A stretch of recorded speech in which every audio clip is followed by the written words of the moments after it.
What's up, guys? You're listening to another episode of Selling on Amazon with Willie Isom. I tested the low price launch strategy on 2 of our own products, and in this episode, I'm going to share with you guys the results of this test. The low price launch strategy is something that I've mentioned a lot lately to students in my coaching program. I've been talking more in depth about how I've been executing this. I do want to give a little bit of a shout out to where you can watch my weekly live Q&A call. That is by far the best place to get the most up-to-date information about Amazon news and updates, what's changing with Amazon's requirements, new strategies, new features that are coming out on Amazon. Every week I'm sharing this. I'm sharing what's happening in the news, in the world of e-commerce, in the world of Amazon. I'm sharing articles. I'm talking more in depth about what's working and what's not for our brand, for my students' brands, things we're testing, things that go well, things that don't go well, and I'm answering questions live from students. If you want to watch that weekly live Q&A call, you have a few different options.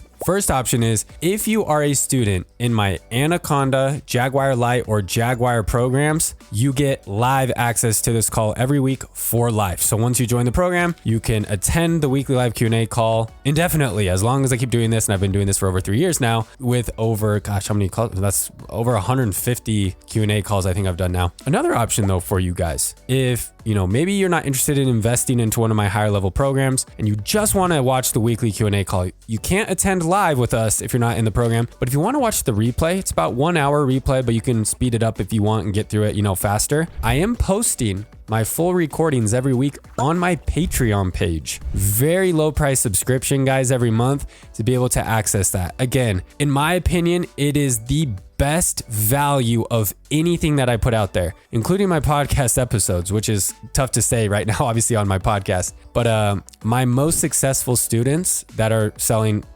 over 6 or 7 figures on Amazon, they have all told me, Andy, the weekly live Q&A call is where it's at. And obviously that kind of associates with the Q&A video library that we have as part of our online program that has over 500 video tutorials for you guys and growing. Obviously new videos added every week there. So hit up my website, MZy&x.com. You'll see a button there for my Patreon page. Go check it out. Of course, you can cancel anytime if you're not satisfied, but I definitely recommend giving that a peek. So with that being said, kind of back to business here. I've been talking about this low price launch strategy on my weekly Q&A call for weeks now with those students, but I figured, you know what? I should share an episode with you guys about the results of this test. So I'm actually going to share screen on this one. Another shout out. Sorry. A lot of pitches, unfortunately, personal pitches for my own stuff, I guess, on our episode today. If you are listening to this podcast on Apple or Spotify, I'm going to be posting the full video of this episode on my YouTube channel, AMZ with Willie Isom. Go check it out. Subscribe, obviously, if you're not already. I'd really, really appreciate that.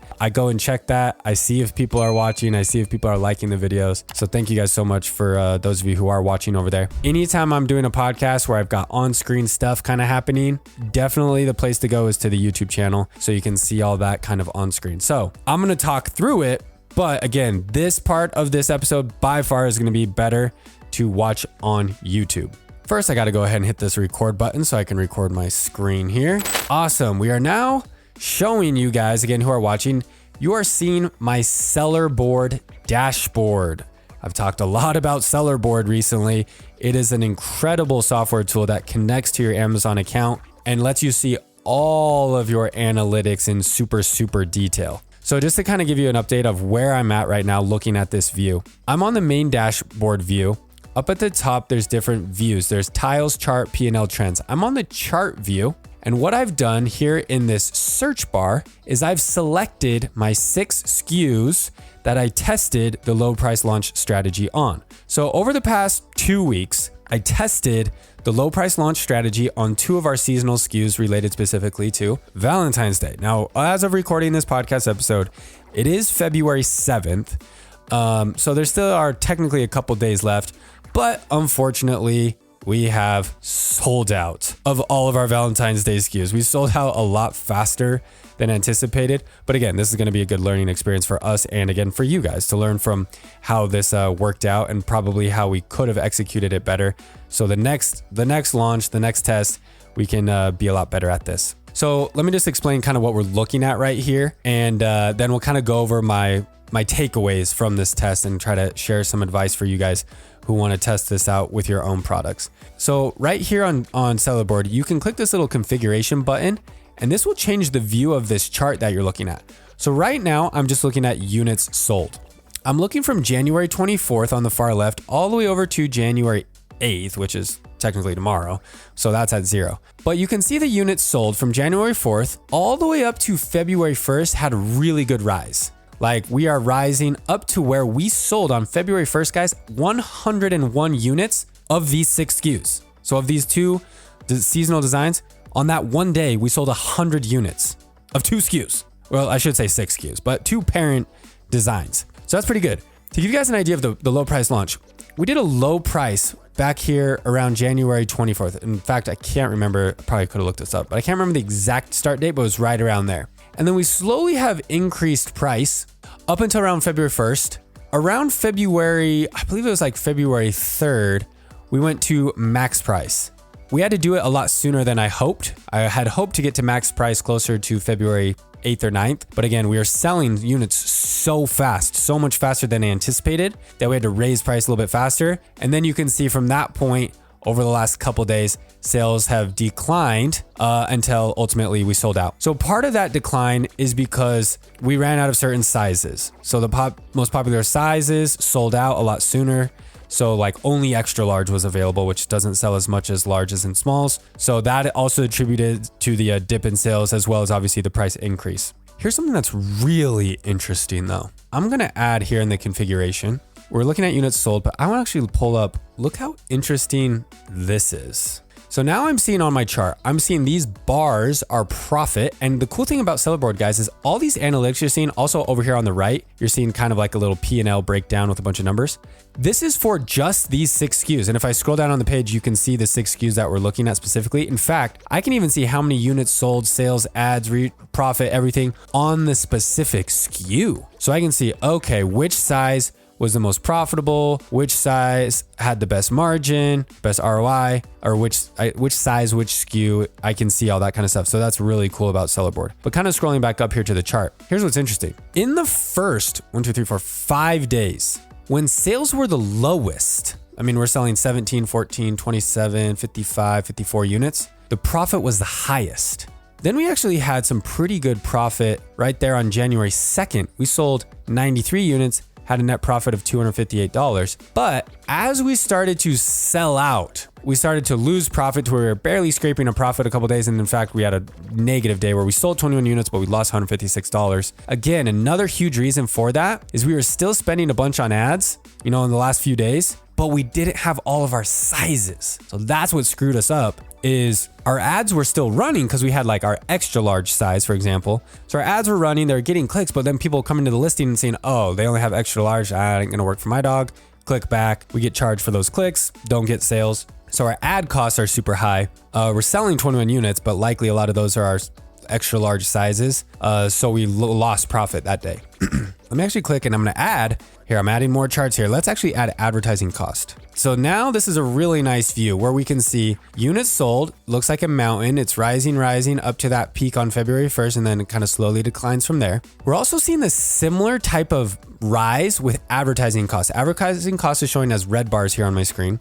So advertising costs on January 24th and 25th, 26th is low. So super low ad costs. Like we weren't spending very much, but we were getting decent sales. So a lot of good conversions at that low price point, a lot of good organic sales at that low price point. So, and then, let me just talk about this first. So as the time goes by, January 27th, 28th, 29th, end of January 31st, ad costs are rising. They're rising on the similar trend of units sold. But then you can see after that February 1st peak, notice how our ad costs are still staying pretty high. Because again, we were scaling up our ad spend as search demand is increasing, right, for the seasonal search terms. But since we were selling out of SKUs, our sales declined. We were still spending on ads because again, we still had some of those extra large sizes, but the conversions obviously weren't good. So we're getting tons of clicks, not very good conversions. So our profit just tanked right there at the end. What is the takeaway here? What did we learn? We learned a lot of good things.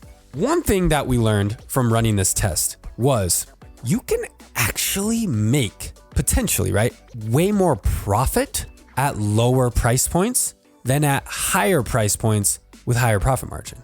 This is a very interesting takeaway because it's pretty counterintuitive for a lot of people, including myself. I try to teach students, which again, I still believe this. So I don't want to say like, Andy, you're completely reversing on what you've been teaching. No, I still believe this. I've been teaching students, shoot for a 30-40% profit margin on your products. Absolutely do that. My point being, you could actually make more money, actual profit. Remember these blue bars here, guys, this is not profit margin. This is net profit dollars every day. $130, $92, $175, $187. That's after all costs. This is calculating everything, guys.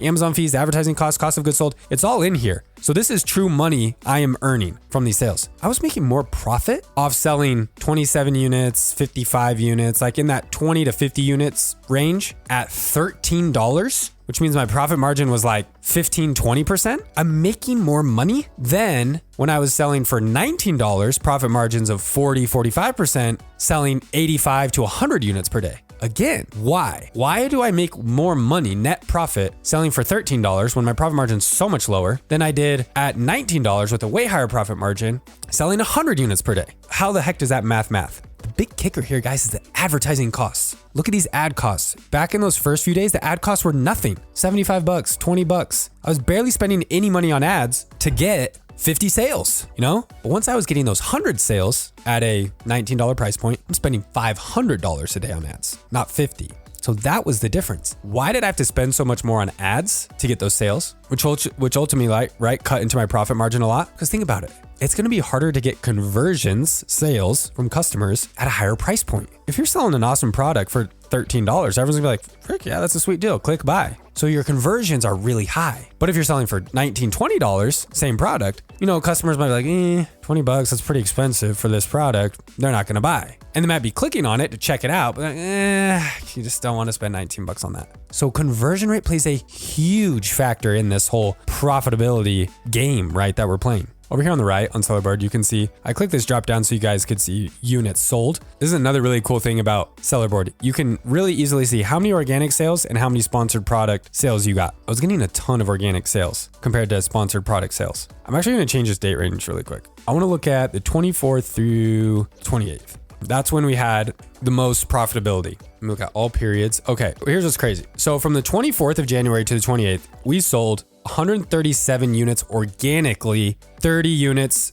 from ads. That's a pretty dang good organic sales ratio. And we spent $396 on ads during those 5 days. Now I'm going to change the date range to that range where ads were getting a lot more expensive. So let me do the 31st through the 1st was our highest sales day. I'll go through the 3rd. Actually, no, I want to do the same. I want to do a 5 days. So I'll do the 30th through the 3rd. That's a same 5-day comparison. Okay, I'm going to change this to all periods so the P&L showing. Okay, now look at this. Look how the bars changed. Look at how high my advertising cost is compared to my net profit. Now, units sold is high. Sweet, 100 units per day. That's high. But my net profit isn't really, the second was really good. But it's not really any higher than what it was when I was selling 50 units a day for $13. Look over here on the right, units sold, organic, 321, still pretty dang good. So my ranking was still pretty high. Sponsored product, 113. But look at my ad spend, $1,700. Remember what my ad spend was for those previous 5 days? $300. $300 versus almost $2,000. That's where all my profit went.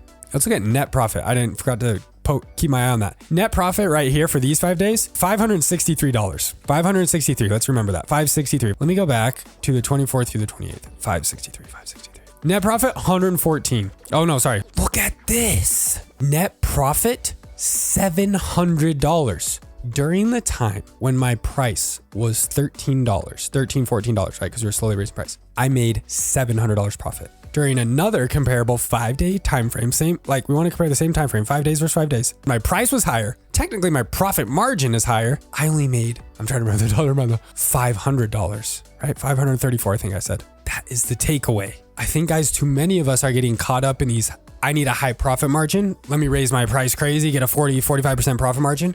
That we don't realize if we can get really good organic sales, good high conversion rates, on our ads are going to be a lot more profitable. We'll actually make more money at those lower price points.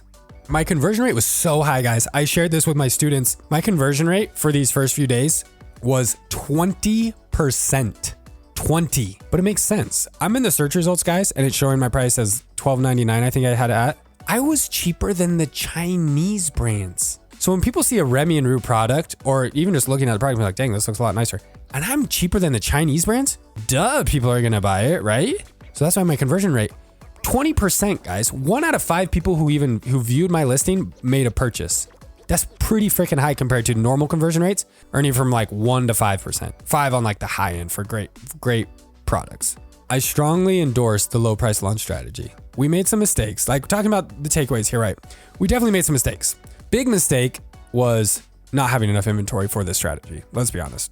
We ordered enough inventory, assuming, oh, we'll sell at $18.95 the whole time. We had data from years past. We didn't realize we were going to sell 100 units a day because we didn't know we were going to do the low price launch. So that was the first big mistake. We didn't have enough inventory. Second big mistake, we probably did not adjust our price, raise our price quick enough. Like we probably could have raised it a little bit faster, seeing how fast sales was increasing, squeaked out a little bit more profit in that peak time period. The third mistake that we made was keeping our ads on like full gas when we were out of our most popular variations, meaning our most popular sizes. That was a big mistake. You see in those like most recent days when I had that full chart up there, right? We were spending a ton of money on ads. Actually, I'll just pull it back up right here really fast so you can see it. Remember from like February 1st on, we were spending a ton on ads. Here you go. Red bars are still super high, spending a bunch on ads, but the profit, which is the purple bars, is like really getting low. This was my mistake, is because we were spending money on ads with only like our unpopular SKUs in stock, like just extra large was in stock. So we were still getting a bunch of traffic, clicks on our ads, but then people again were seeing like, oh crap, they only have extra large available. Yeah, no, not interested. And then they click the back button and then we have to pay for that click, but we don't get the sales. So doing this again, more inventory, pay closer attention to raising the price as sales are spiking super fast. And then when we sell out of the most popular, highest converting SKUs, variation sizes, and we only have extra large in stock, or maybe we only have small in stock, we got to really tone back on the ad spend. Really tone back on the ad spend. Otherwise, we're going to keep spending a ton of money on ads and we just don't have enough options, right, for the customers that are interested. So that was a mistake we made for our specific product. But I think that can apply to a lot of other products and SKUs out there. But overall, I think it's definitely worth it. That's for sure. I think it's definitely worth it. Test the low price launch strategy. I'm going to be doing this a ton more with our own products. We got new product lines launching this year, which is exciting. We're getting so close. I'm recommending it more to students that, I'm working with. I'm recommending it more. We're working more on it with our agency clients. So give it a try, see how it goes for your products. It's going to be a learning experience. Let's be honest. Like I've been selling on Amazon for 5 years and this was a learning experience for me. And it's probably isn't going to be perfect on the next launch that I do, but give it a try, learn, assess, use Sellerboard, guys. Sellerboard is amazing. I've got a link for you guys to grab that. Your first month, I think your first 2 months might actually be free through the link. It's on my website, MZy&x.com. Go get it. All of our clients are using it. In fact, we actually require them to use it now because we love it so much. So go check it out. I know a lot of you guys have already snagged it because I've seen your referral clicks come through my dashboard. So thank you guys so much for supporting me, obviously through my programs, my links, my, software tools that I use as well. That really helps me out a ton personally as well, and my family. So I appreciate you guys. Once again, guys, I'm Andy. You're listening to Selling on Amazon with Andy Isom with the little bit of voice I have left. We'll see you in the next episode.